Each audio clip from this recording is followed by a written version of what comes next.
आप किसी भी स्टैंडर्ड में हो, आप 10th में हो, 12th में हो, 11th में हो, या फिर आप किसी भी कॉलेज की ईयर में हो, फर्स्ट ईयर में हो, सेकंड ईयर में हो, थर्ड या फोर्थ ईयर में हो, या फिर आप कोई भी ग्रेजुएशन की डिग्री कंप्लीट किए हो, अगर आपके पास नौकरी नहीं है तो ये वीडियो आपके लिए ही है। इस वीडियो में हम लोग 10 स्टेप डिस्कस करेंगे so that you can work as a software engineer in your dream company.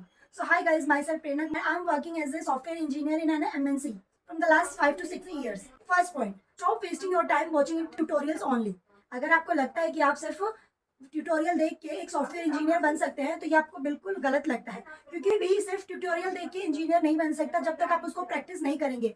अब आपके दिमाग में आ रहा होगा कि प्रैक्टिस कहाँ से करें, तो आपको ऑनलाइन बहुत सारे ट्यूटोरियल्स मिल जाएंगे जहाँ पे आप लोग अपनी कोडिंग सीख सकते हैं और उसको अच्छे से प्रैक्टिस कर सकते हैं। क्योंकि अगर आप सिर्फ देखते रहेंगे तो आप कुछ नहीं सीखेंगे। ये एक मिथ है कि आप देख देख के सीख रहे हैं। जब तक आप उसको लैपटॉप या अपने पेन कॉपी से उसको प्रैक्टिस नहीं करिएगा तब तक आप उसको नहीं सीख सकते। You will not be able to learn data structure, you will not be able to make your portfolio website until unless you will start practicing your coding skills। चाहे आप कितने भी हजार वीडियो देख लें, लेकिन जब तक आप प्रैक्टिस नहीं करना शुरू करेंगे आप लोग एक सॉफ्टवेयर इंजीनियर नहीं बन सकते। So please stop wasting your time and start practising your skills.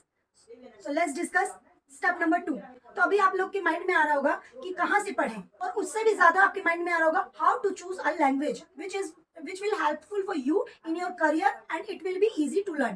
क्योंकि मार्केट में बहुत सारे लैंग्वेज है, सी है, C++ है, पाइथन है, जावास्क्रिप्ट है, तो हम लोग क्या पढ़ें जिससे हम लोग एक वेल नोन कंपनी में प्लेस्ड हो सके। तो अगर आप मुझसे पूछे कि कौन सी लैंग्वेज से शुरू करनी चाहिए, अगर आप एक प्लेसमेंट मतलब अगर आप नॉन कोडिंग बैकग्राउंड से हैं या फिर आप एक बिगनर है जो कि कोई प्रोग्रामिंग लैंग्वेज सीखना चाहते हैं, तो आई विल डेफिनेटली रिकमेंड जावा। तो अभी क्या है, आपके पास बहुत सारे ऑप्शंस है, जावा, C++, Python, JavaScript. But JavaScript एक कॉम्पिटेटिव प्रोग्रामिंग लैंग्वेज है जो इजी टू लर्न है एंड उसके बहुत सारे बेनिफिट्स हैं। इफ यू स्टार्ट लर्निंग जावा तो आप बाद में जाकर आप एंड्रॉइड सीख सकते हैं और एप्लीकेशंस बना सकते हैं, और बहुत सारे जो बैकएंड्स में भी है उनका भी आजकल जावा में यूज हो रहा है। So it is very useful for the future as well. और अगर आप किसी भी एक लैंग्वेज में अगर आप एक कमांड बना ले रहे हैं तो आप आगे जाके बहुत इजीली 2-3 लैंग्वेज सीख सकते हैं, उसमें ज़्यादा टाइम नहीं लगता है, और 2-3 वीक इनफ होता है कोई दूसरा प्रोग्रामिंग लैंग्वेज सीखने के लिए। So if you are asking कि कौन से स्टार्ट करें तो जावा विल बी बेस्ट। उसके बाद आप C++ पे भी स्टार्ट कर सकते हैं। C++ एंड जावा बहुत आर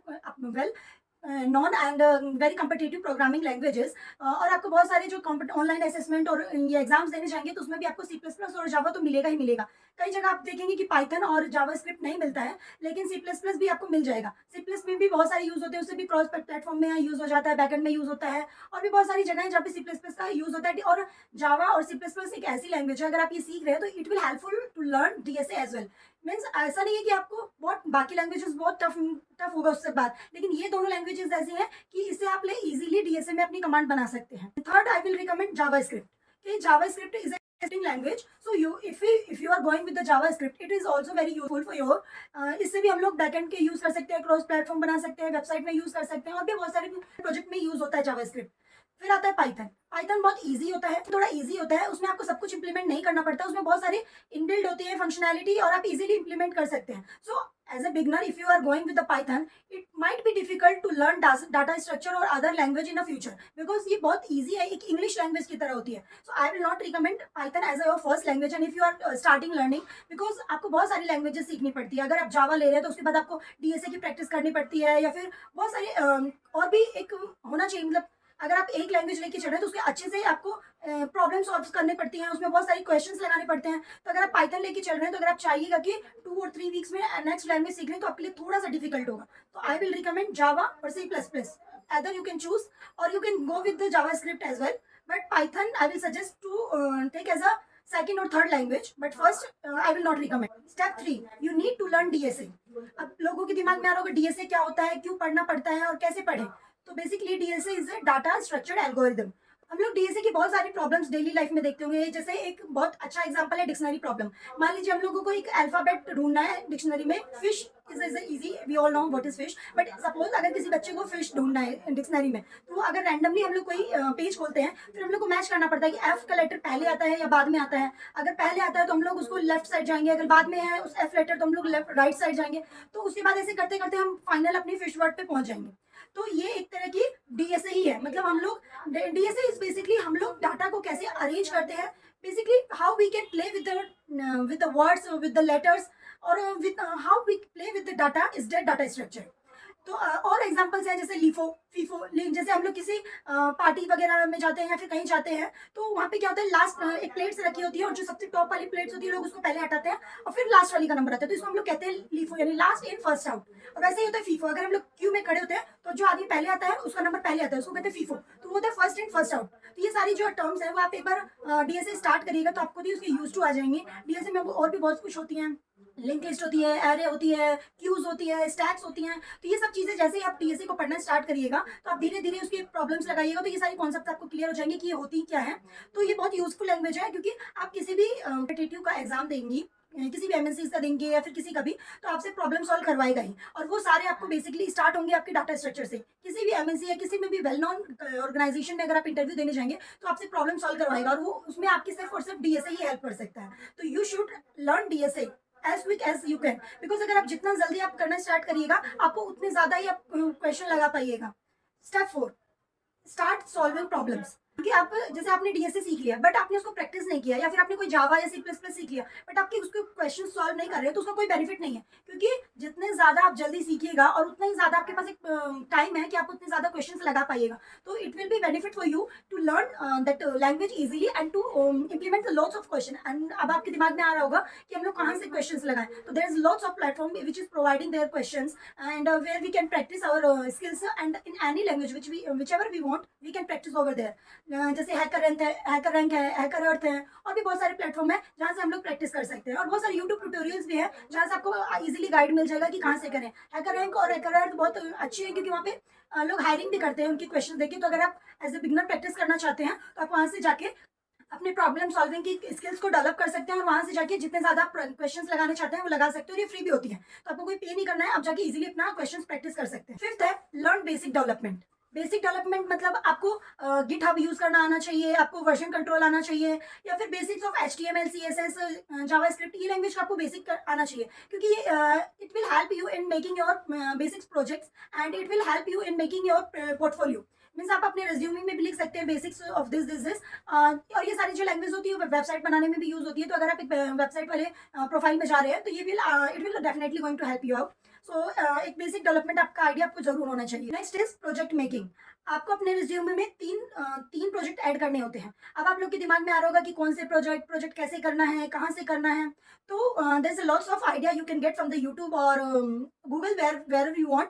सो वहाँ पे आपको बहुत सारे आइडिया मिल जाएंगे। तो आपको 3 प्रोजेक्ट कम से कम बनाने ही होंगे, और वो प्रोजेक्ट का आइडिया आप कहीं से भी ले सकते हैं। और प्रोजेक्ट का लेवल एकदम टफ नहीं लेना है, ईजी टू मॉडरेट रखिए, इजी मीडियम ऐसे 3 प्रोजेक्ट बना लीजिए। कोई भी टॉपिक उठा लीजिए, इजी डाटा स्ट्रक्चर पे बना लीजिए, वेबसाइट डिजाइनिंग पे बना लीजिए, ऐसे कोई भी 3 प्रोजेक्ट, ताकि आपके रेज्यूमे में एक बिल्डअप लेकर आएगा। मतलब कि वो आपको एक कॉन्फिडेंस भी देना चाहिए जब आप इंटरव्यू के लिए जाइएगा, तो आप अपने प्रोजेक्ट को एक्सप्लेन कर पाइएगा, सामने वाले को भी लगेगा कि हाँ ये कुछ काम करके आया, इसको कुछ नॉलेज है। तो आपके रेज्यूमे में एक तीन प्रोजेक्ट एटलीस्ट होने ही चाहिए जिसपे आपने काम किया हो। 7th है and most important, you should have to manage DSA and development both. ये नहीं कि आपने जैसे डीएसए सीखा या फिर कोई लैंग्वेज सीखी और बाद में आपने प्रैक्टिस उसको छोड़ दिया, आपको डेवलपमेंट का काम मिल गया, आप डेवलपमेंट करने लगे और आपने डीएसए को छोड़ दिया। अब मान लीजिए मैंने 6 महीने डीएसए पढ़ा, अब मैं एकदम अच्छे से यूज टू हो गई हूँ डीएसए की, अब मैं और फिर जब मेरे को डेवलपमेंट का काम मिल गया तो मैंने डीएसए छोड़ दिया। तो डीएसए इज लाइक एक मशीन है, अगर हम लोग उसको चलाते रहेंगे तो वो अपना प्रॉपर्ली काम करेगी, लेकिन एक बार हम लोग उसको छोड़ देंगे तो उसमें जंग लग जाएगा। तो जैसे अगर आप उसको प्रैक्टिस करते रहिएगा तो आपको यूज टू रहिएगा, बट एक बार आप उसको प्रॉब्लम सॉल्विंग स्किल छोड़ देंगे तो आपको बहुत उसको दोबारा ग्रैप करने में आपको बहुत प्रॉब्लम आएगी। तो डीएसए को एकदम छोड़ना नहीं है, उसकी प्रैक्टिस करती रहनी है, उसकी प्रॉब्लम्स को सॉल्व करते रहना है। जब आपको टाइम मिले, आपको 10 मिनट 15 मिनट आधा घंटा जितना टाइम मिले आप उसको प्रैक्टिस करिए। It will definitely going to help you out. And जितना ज्यादा प्रैक्टिस करिएगा, जितना ज्यादा क्वेश्चन लगाइएगा, उतने ही आपके उसके कॉन्सेप्ट क्लियर होते जाएंगे। Step 8, make a resume. अब आपको लग रहा होगा कि रिज्यूमे कहाँ से बनाए, कैसे बनाए, रिज्यूमे होता क्या है, क्यों इंपॉर्टेंट होता है।